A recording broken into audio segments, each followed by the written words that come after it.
Hola de nuevo, continuamos con nuestro estudio de la hermenéutica y la escatología y ahora vamos a dar algunas cosas breves y mínimas sobre la naturaleza de la profecía bíblica. Eh, la profecía bíblica tiene características propias que la distinguen de otros géneros literarios en las escrituras. Pero también tiene características muy particulares debido precisamente a la naturaleza. El carácter predictivo lo hace más distinto de cualquier otra literatura en las escrituras. Bueno, empecemos hablando del carácter histórico de la profecía bíblica. Claro que la profecía está íntimamente ligada con la historia. Debe ser vista y estudiada a la luz de la historia misma. Los profetas tuvieron ante todo un mensaje para sus contemporáneos. Los primeros lectores u oyentes de la profecía bíblica captaron un mensaje que a menudo nosotros no tomamos en cuenta. La profecía bíblica y el tiempo está muy relacionado con lo anterior. La profecía bíblica tiene su propia perspectiva particular del tiempo. El elemento tiempo es una cosa que apenas cuenta con los profetas, aunque claro, hay referencias temporales muy específicas. Un problema en la interpretación bíblica es que la historia de la iglesia, nosotros ahora en particular, ese parece ser una cuestión súper importante para nosotros. A nosotros nos interesa el tiempo, nos interesa el cuándo van a suceder las cosas. A los profetas no estaban en eso, ellos no tenían una perspectiva del tiempo como nosotros. Hoy, a este lado de la historia, nosotros quisiéramos tener esos detalles definidos, cosa que no estaba necesariamente en la mente de los profetas. La otra característica de la naturaleza de la profecía es la cuestión de caracteres o carácter condicional de las profecías. Muchas de las profecías, aun aquellas que ya están cumplidas y que aparecen en el texto bíblico, en el Antiguo Testamento, tienen un carácter condicional. Si hay arrepentimiento, por ejemplo, se cumple una cosa o se cumple otra cosa. Si no hay arrepentimiento, pues por lo regular se cumple juicio. Entonces, como que muchas de las profecías dependen de las acciones humanas del pueblo de Dios o de las naciones, si ese fuera el caso. Y eso hay que tomarlo en cuenta, por supuesto. Hay elementos condicionantes que están en juego cuando se habla de profecía. El tema del carácter temporal, ya mencionamos el tiempo hace un rato, pero aquí estamos hablando de la forma en que los profetas hablaron, la forma en que los profetas dijeron las cosas, los símbolos mismos que usaron, está muy relacionado con el simbolismo dentro de la profecía.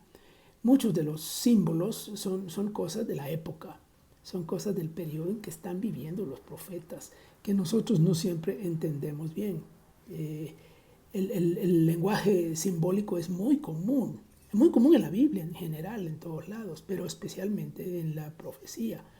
Pero hay que entender ese simbolismo dentro del contexto en que se dio, dentro de su época.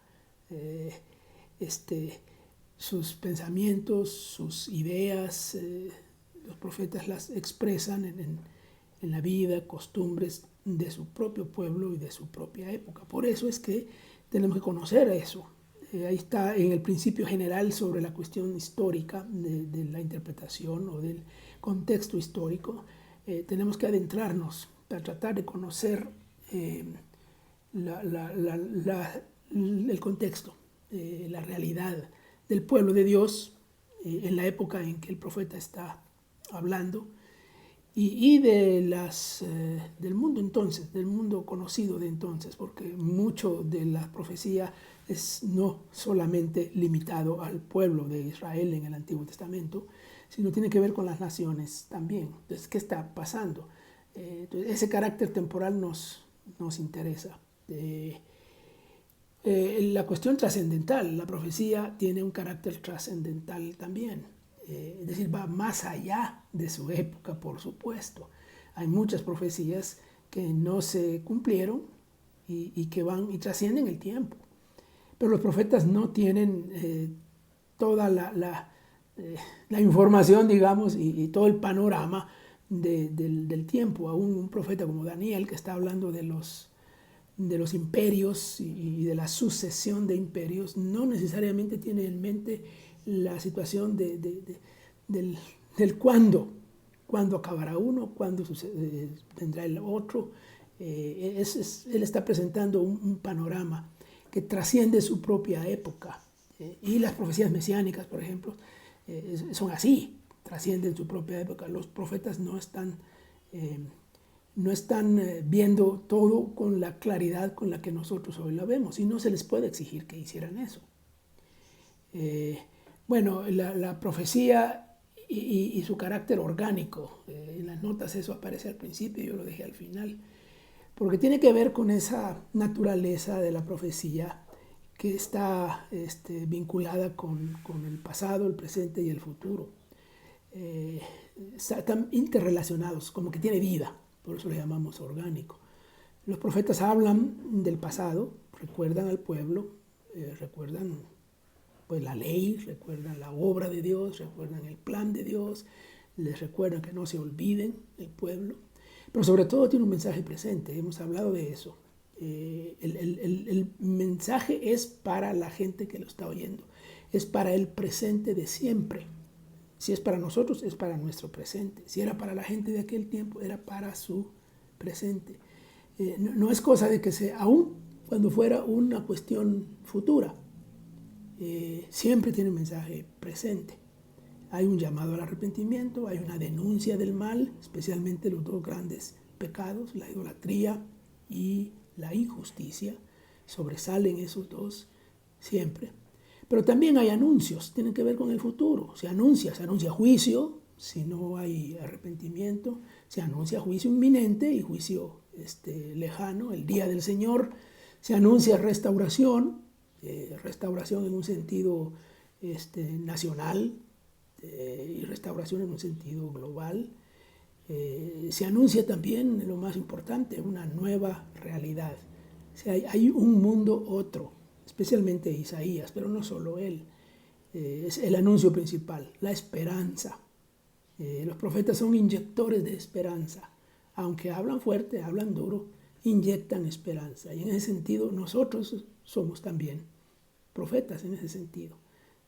Inyectamos esperanza. Bueno, esto es en breve la naturaleza de la profecía bíblica.